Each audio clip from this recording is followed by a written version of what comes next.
Hello and a very warm welcome to this edition of The Interview on France 24. I'm Sanam Chantier. Joining me today is Nora AlMatrooshi, the first female Arab astronaut, and she joins us from Dubai. Nora, thank you so much for being with us. Congratulations, making history at just 28, the first ever female Emirati astronaut. Thank you. Thank you for having me. Are you excited about being the first ever female astronaut, Nora? Well, obviously, yes, I'm very excited. I'm very honored and very proud to be selected as part of the second batch of the UAE astronaut program. This is a huge responsibility because I will be representing my country and my people. Of course, you just mentioned this, a huge responsibility. Does that come with added pressure, Nora? I guess that depends on the person. Because for me personally, it doesn't really matter if I'm the first or the 50th. I'm still going to be 100% committed. I'm going to be doing my best throughout all the trainings. Nora, you've been speaking about the sense of responsibility. We've addressed the pressure. But of course, this isn't the first time that you're in the public eye. You've previously taken part in the UAE Youth Ambassadors Program. Yes, I was in the International Youth Assembly that was hosted by the United Nations. And so now you're dealing with media, with journalists. What's that like for you, Nora? It's something very new, honestly. I've never done that many interviews before. Yesterday was the press release where me and my colleague Mohammed first came into the public eye. And I'd have to say it was a very long day. I didn't realize just how tiring it was to do a lot of interviews one after the other. Absolutely. And Nora, I want to talk a little bit about your love for space. From what I understand, it was ignited at a super young age when you were just 5 years old. Yes. So what actually got me interested in space was when we started studying space in school. We were learning about the planets and the solar system, and our teacher had us do an arts and crafts where we created some of the astronaut equipment, and then she took us into a big tent that she had set up in the middle of the classroom. The tent was supposed to be our spaceship, and we took a trip to the moon. When we got out of the tent, we found the classroom with all the lights off and all the surfaces covered in gray cloth. That day is the day I remember where I started wanting to be an astronaut when I grow up. That's incredible. And so fast forward 23 years later, you know, you have been selected from more than 4,000 applicants in the United Arab Emirates. And from what I understand, it was a really rigorous selection process. Can you tell us about that? So the selection process took almost like more than a year. We went through several stages with the selection. We had several interviews with different people in the Mohammed bin Rashid Space Center. The final interview, I feel like, was the most interesting one. We had two NASA astronauts come in and the two UAE astronauts, Hazza and Sultan. And you are, at the moment, training at the Mohammed bin Rashid Space Center's base.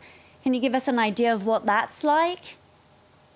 So me and my colleague Mohammed are currently going through some simple training to get us ready to join the group of NASA astronaut candidates next year.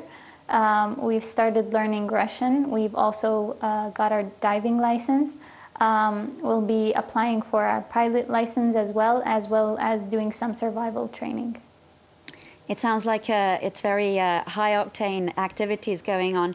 And what you're doing at the moment sounds like it's just theoretically a teaser for the training that you and your colleague Mohammed will have at NASA's Space Center in the US. What do you expect from that? Well, I'm expecting it to be very challenging, expecting it to be very fun. I'm expecting to meet a lot of new interesting people and to make some friends there as well. When do you go over to do that training? So as I mentioned, the NASA astronaut candidates will start the training at the beginning of January next year, and that's when we will be joining them. And what will your capacity be? Because there are obviously different roles when it comes to NASA. Would you be on the engineering side? Are you someone who plans to actually go to space? Tell me a little bit more broadly about what kind of a role you're looking at. So currently we don't have a mission set. So the role I'll be playing depends mainly on the mission that we will be given as astronauts. Nora, you mentioned earlier you are representing your country, the United Arab Emirates. This is something that you hold yourself accountable for. Tell us and tell our viewers, are there any restrictions for a woman astronaut, given that you are in the UAE? No, actually, there are no restrictions for women astronauts that I know of. If and when we go to NASA and start training there, I'll be able to tell you if there are restrictions or not. But that's going to be coming from them, not from the Mohammed bin Rashid Space Center.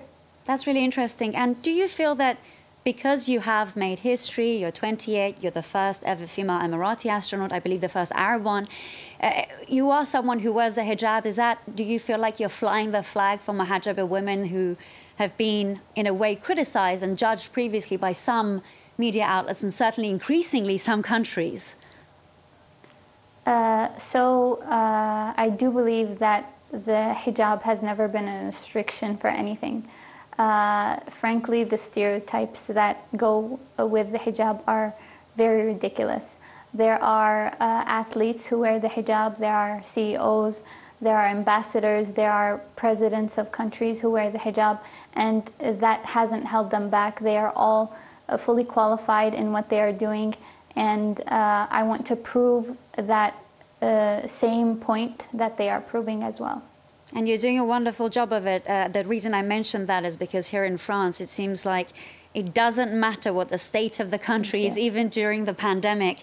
The hijab seems to be one of the most prevalent topics that's discussed across the board. Now, Nora, I want to talk a little bit about, you are here now, you've made it, you're someone that a lot of little girls are going to look up to. Do you have any advice for them who share your dreams?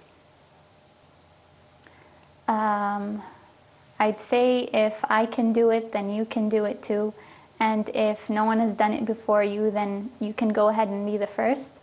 Set your goals and your dreams higher than what you think you can achieve, because when you aim for the moon and you don't land there, you're going to land among the stars.